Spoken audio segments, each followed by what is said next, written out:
Hello students, welcome back to chemistry online class brought to you by Hayato Virtual Learning Platform. I am still your tutor, Olabisi Olaweye, and today we'll be treating the second part of the kinetic theory of matter, and that is the changes of state of matter. And I want you to pay attention to the end of the class, because at the end we have past questions selected based on this topic, and it will be I promise it will be an interesting class. And don't forget that these questions are actually selected from WAEC syllabus, and it should be useful for your examination.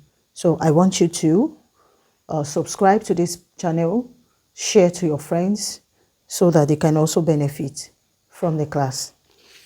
The first topic here is the changes in the state of matter.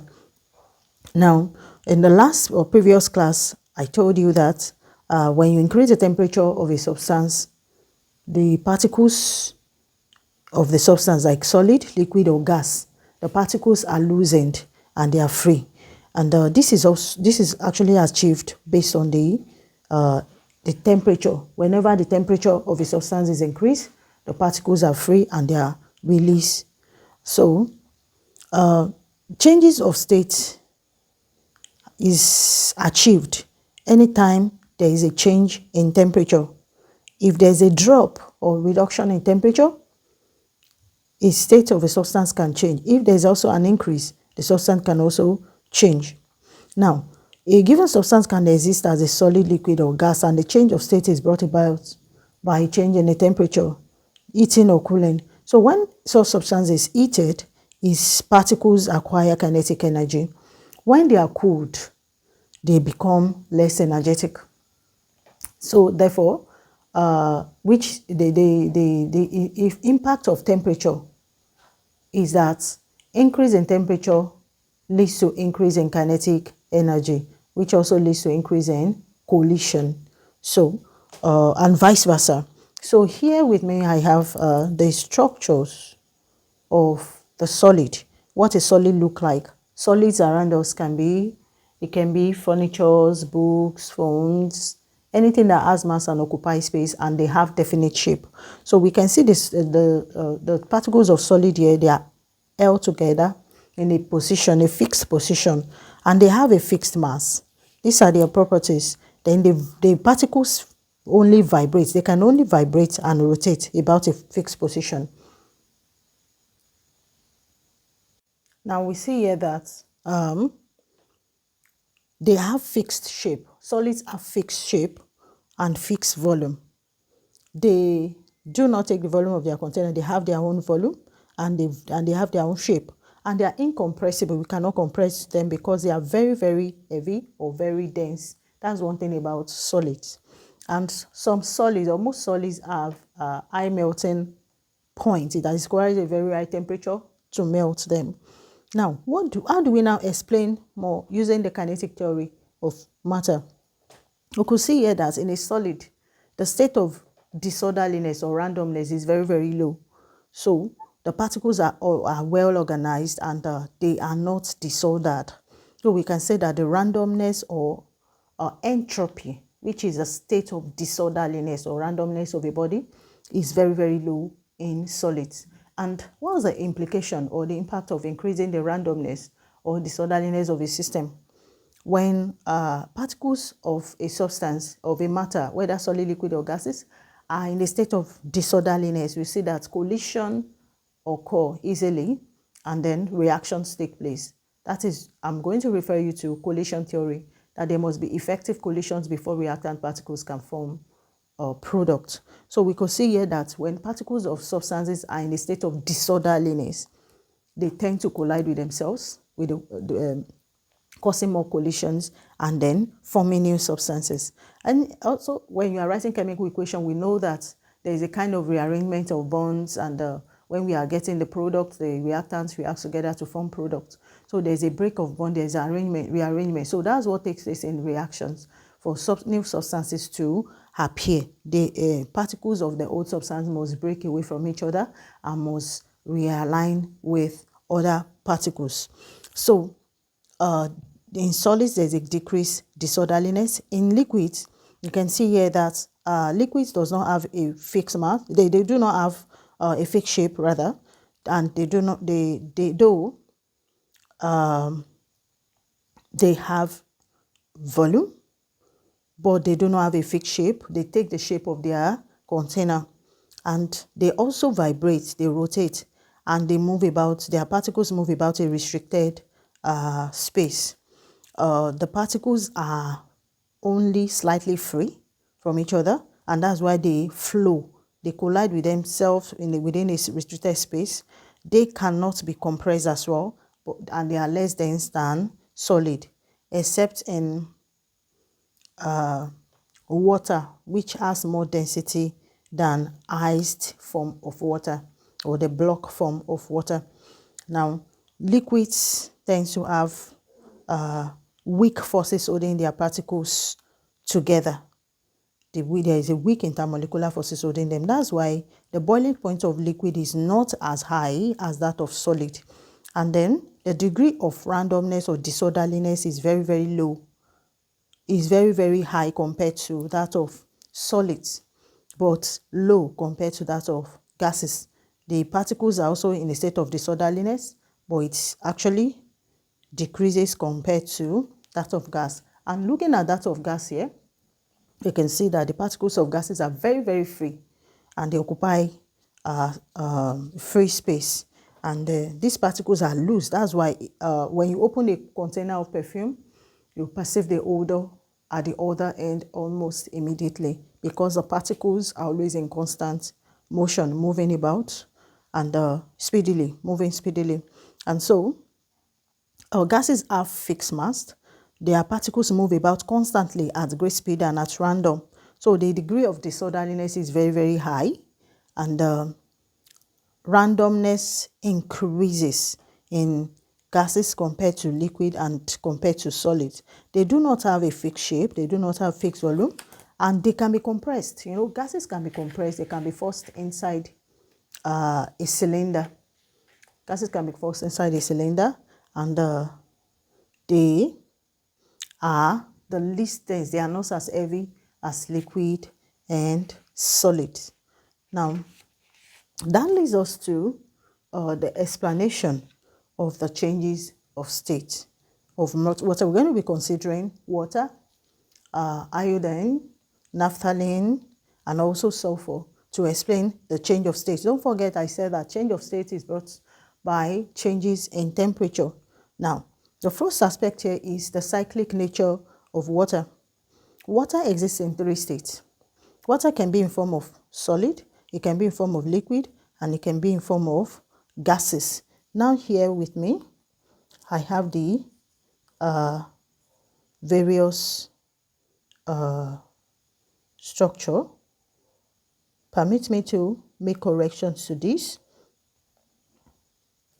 The particles of solids here, this is represented as solids.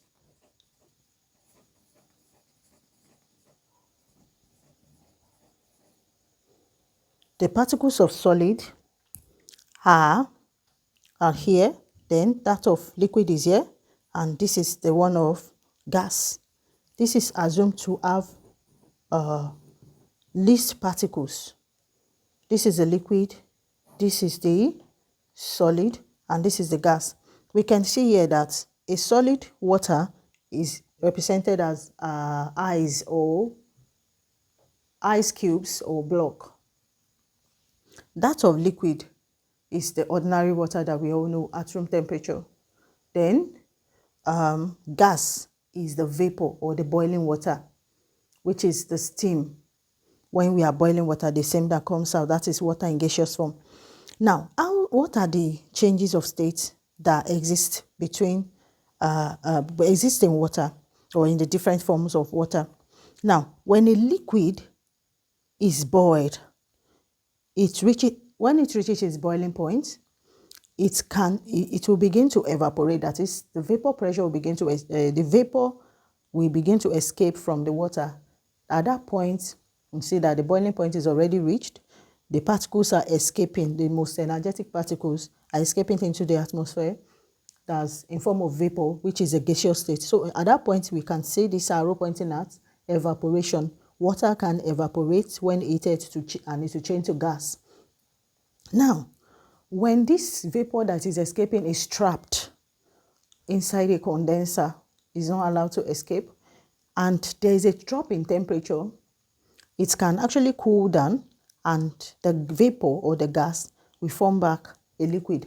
And that explains why rainfall also exists. Evaporated water from the surface of the earth goes into the sky and then they form the cloud.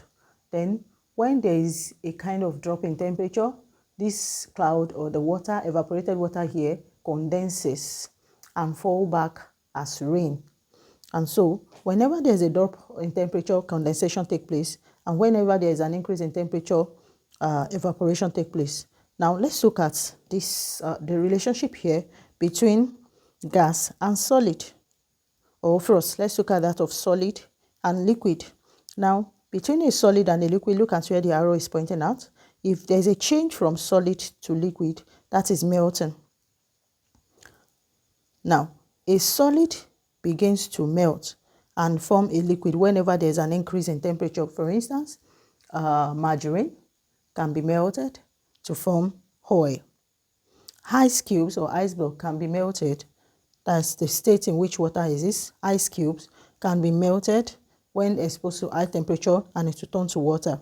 Now, whenever there's a drop in temperature, reduction in temperature, which is usually created in freezers or refrigerator, where there is a very, very low temperature, and even the negative values, you know that there is a low temperature and then freezing can take place. At that point, the liquid is changing back to solid because the particles are less free. They are not gaining kinetic energy again. They are settling down and then they are changing back to solid. But in the state of evaporation and condensation, in evaporation, there's an increase in temperature. The particles are excited and they are changing to gaseous state. And then when there's a drop in temperature, the particles lose energy and they begin to settle down to form liquid back. That is condensation. Now, at this point, when a solid is also heated, there are some states in which the solid changes directly to gas without passing through the liquid state. At that point, we say the substance is sublimed. That is sublimation. That is, but that does not take place in water. So to say, water does not sublime. I'm just using this as an example that some solids like iodine, naphthalene, ammonium chloride, when heated, they can change directly from solid to gas. This is just used to explain the reactions that take place. Whenever there's an increase in temperature, they change directly from solid to gas without passing through the liquid state. And there's another reaction too between gases and solid. Some gases actually can be deposited. They accumulate and after some time they turn to solid. And in that case, we say they are being deposited. That is deposition. Deposition. This does not actually, this side does not really reflect the cyclic state of matter, the cyclic state or nature of water. Deposition and sublimation is not part of this behavior of water. But what I'm trying to say is that water can exist in different forms, can exist in solid, liquid, and also in gas. When water changes from liquid to gas, we say it's evaporating. And when it's changing back from gas to liquid, it's condensing. When water changes from solid, that's ice cubes, to liquid, it's melting. And when it's changing back from liquid to solid, it is freezing. Whereas other substances also sublimes. They change directly from solid to gas, and gas is also changed directly from gas to solid. That is deposition. While from solid directly to gas is sublimation. This does not account for this is not part of the characteristics of water. This is only used to explain that other solids also does this. Solids like iodine, naphthalene, ammonium chloride, they sublime. And that is the next part we are also treating, which is sublimation. Now, there's a change of state in iodine and naphthalene. Actually, whenever they are heated, they sublime. Even when they are not heated, iodine, when you expose iodine solid to the air, it begins to change state because of the changes in temperature of the room temperature. Is beginning to vaporize, and then you'll be seeing vapor or drops of iodine, which has a characteristic purple color. You'll be seeing it around you. It shows that it changes state directly from solid to gas or vapor without passing through the liquid state. So this is just a way of representing them. A solid change to gas. Using this arrow, we have sublimation, and when the gas change to solid, we have deposition. These gases, some of them too, when they are allowed to accumulate without escaping, they can accumulate back to form solids.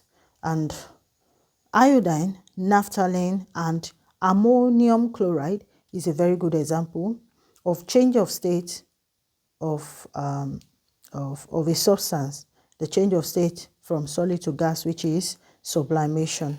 Iodine and naphthalene is a very good example of this. The next one is the change of state in sulfur. There is also change of state in sulfur, which is also as a result of temperature. Whenever there's a temperature change, like sulfur that exists in different forms, the allotropes of sulfur, some of the crystalline allotropes are in two forms. They are rhombic sulfur and monoclinic sulfur. Now, rhombic sulfur it has a rhombic structure, and it is only stable at a temperature below 96 degrees Celsius. So anytime there's a change in temperature, it would switch to another form. That is, there will be a change of state. It will change from the rhombic structure to a needle-like structure. It will change to a needle-like structure, which we call monoclinic sulfur. Monoclinic sulfur is only stable between 96 degrees Celsius and 119 degrees Celsius. We can see that changes of state is as a result of changes in temperature. So changes from monoclinic nature back to rhombic structure occur whenever there's a drop in temperature as well. We can see that this pathway is represented using this arrow. The rhombic structure here changes back to monoclinic structure when there is an increase in temperature between 96 degrees Celsius and 119 degrees Celsius. And from the monoclinic nature, if there is a drop in the temperature and temperature is below 96 degrees Celsius, it will change back to rhombic structure, which has a rhombus shape. This accounts for the different changes in the state of matter or of different solids. So some solids actually melt and they change to liquid, while some melt, they change to gas directly without passing through the liquid state. And some liquid also change to solids directly. Then liquids changes to vapor as well. These are the various changes which we have as a result of changes in temperature. Now, over to the past question revision aspect of this topic, which is on changes of state. These are questions that have been carefully selected from past questions based on this topic. I want you to pay attention, treat this stop, pause this video, try to attempt these questions on your own. After attempting the questions, we'll come back and solve them together. I'm going to pause the video here and then allow you to treat the questions, after which we come back for the solution.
Welcome back to the past question on changes of state of matter.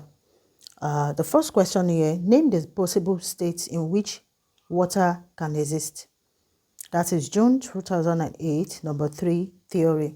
Water can exist in solid form, liquid form, and also gaseous form. As treated on this part, we have the liquid form of water, we have the gaseous form, that's water vapor or steam. The liquid part is the ordinary water, while the solid is the ice cube or block. Now the second question, so water exists in solid, liquid, and gas. Which of the statement about gases is not correct? We are going to be applying the knowledge we had in the kinetic theory of matter here. The total kinetic energy of the gas is not affected by collision. No. Molecules of the gas are in constant motion. Yes. Then gases have low density compared to solids and liquids of equal mass. Yes, that has been treated here, where I said that gases have less density. They are less dense. They are not as heavy as solids and liquids. They are less dense. Those, they do not have a fixed volume. They take the shape of their container, but they have less density. So they have low density compared to solids and liquid of equal mass. And the molecules of the gas are always in constant motion. Then gases are highly soluble in water at high temperature. Really? No, no, no.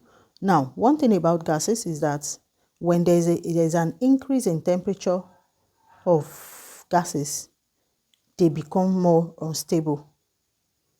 They become more unstable. So here, I think the best answer here is that we will go for is option D. The first option here, which says the total kinetic energy of the gas is not affected by collision. Actually, it is the kinetic energy that leads to collision. It is not collision that leads to kinetic energy. Kinetic energy leads to collision. Whenever there is an increase in temperature, there will be an increase in kinetic energy, which also increases the collision. So it is not the other way around. So the best answer here is gases. The option D, gases are highly soluble in water at high temperature, which is not correct. Increase in temperature it decreases the solubility of gases. Now, but that can work for solids. When you increase the temperature of solids or liquids, you say that they become more soluble in water. The next option, the following statements are correct except A, energy is released when liquids change to solids. Energy is released when liquids change to solids. 2, particles move faster in the gaseous state than in the liquid state. We are asking that which one is correct, which is not correct out of these 4 options. Please always check the word except. Now, the first option here is energy is released when liquid change to solid. The second one, particles move faster in the gaseous state than in the liquid state. This is true.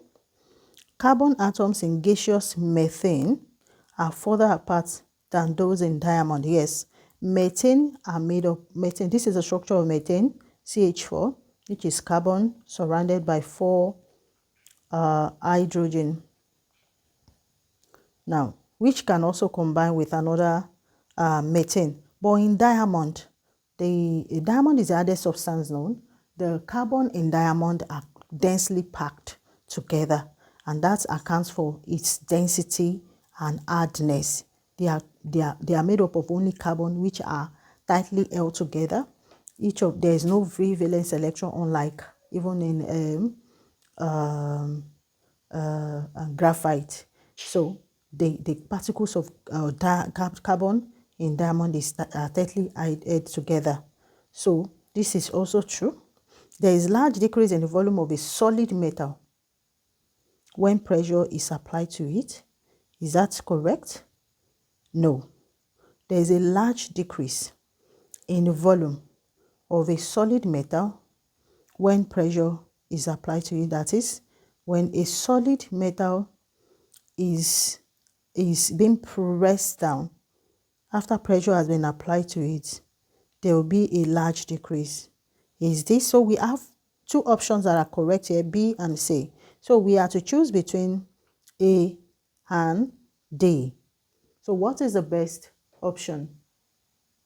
So the best option here, if we are to choose between the two, A and D, energy is released when liquid change to solid. Yes, it is true that energy is released when a liquid changes state to solid because there's a drop in temperature and freezing is taking place. Now, option D, there is a large decrease. Is it possible for you to press a metal by applying pressure and then there will be a decrease in the volume? No. So this accounts for the fact that solids cannot be compressed. Solids cannot be compressed. And so the odd one out is D. The statement is not correct. Which of the following statements about liquids is true? Liquids maintain their volume at constant temperature. We are choosing the best option here. 2. Liquids have mixed shape. Is that true? We are being asked about the statement that is true. 3. Liquids do not diffuse. Is that true? I don't think so. Liquids diffuse. They move from a region of higher concentration to a region of lower concentration. Next, change in pressure affects volume of liquids. So what is the best answer? Is it only one? The first option, which is liquid maintain their volume at constant temperature, or option B, which is 4, change in pressure affect volume? Is it option C, which is 1 and 4? That is, may liquids maintain their volume at constant temperature and change in pressure affect volume of liquids? And option D, which is 2 and 3, liquids have mixed shape or liquid do not diffuse. We are asking for the correct option. So the best answer here is option A, which is liquids maintain their volume at constant temperature, no matter the temperature. As in, if the temperature is constant, it's not changing, you have a constant temperature that is not changing, then the volume of the liquid is the same. It does not evaporate. But when there is a change in temperature, evaporation occur. That is after the liquid has reached its boiling point. So other options here, liquids have mixed shape. No, they do not have mixed shape. They do not have shape at all. They take the shape of their container. And liquids diffuses. So this option that liquid does not diffuse is not correct. Then change in pressure affects volumes of liquids is not true. Whenever there is a change in pressure, the volume of liquid is not affected. They may be squeezed together, but the volume, it will be difficult to even compress a volume. It's difficult to compress a volume. So the change in pressure does not affect the volume of liquid. Liquids, so you can see that these are the properties of solids, liquids, and gases that are asked in different forms. They may not ask you to state the properties of solid, liquids, or gases, or the questions might be asked in different forms. So this is the application of the characteristics of solid, liquid, and gases. The last question here. So the best option is option A, which is 1 only. That is, liquids maintain their volume at constant temperature, while other options are not correct. Now, particles in a solid exhibit what? This is June 2018, number 50. A, vibrational motion only. That is, one thing about particles is that they vibrate in a fixed position and they cannot change form, they cannot translate. So, A, particles of solid exhibit A, vibrational motion only, B, vibrational and translational motion, C, vibrational and random motion, D, random and translational. They are not random. The particles are not random. They are not in a state of disorderliness or randomness like gases are, and they only vibrate and they do not translate. They do not change their state. They do not translate or move about. That's the meaning of translation in this case. They are not random and change and move about, colliding with themselves. That's what I'm trying to say here. And so the particles of solid are always in a fixed position, except when there's an increase in temperature, which loosen the cohesive force holding the particles together and make them gain kinetic energy, and they begin to collide with themselves. Unless that, if not, the particles in a solid exhibit vibrational motion only, that is, they don't move. So the best answer is option A. I must commend your effort as you have waited or participated fully in this class today. I want you to watch out for the next part of this topic. There's a last part of this topic, which is on a phenomenon supporting the kinetic theory, which are the Brownian motion and diffusion. Thank you for participating in this class, and watch out for the next video. Don't forget to subscribe and share to your friends so that they can also benefit from this class.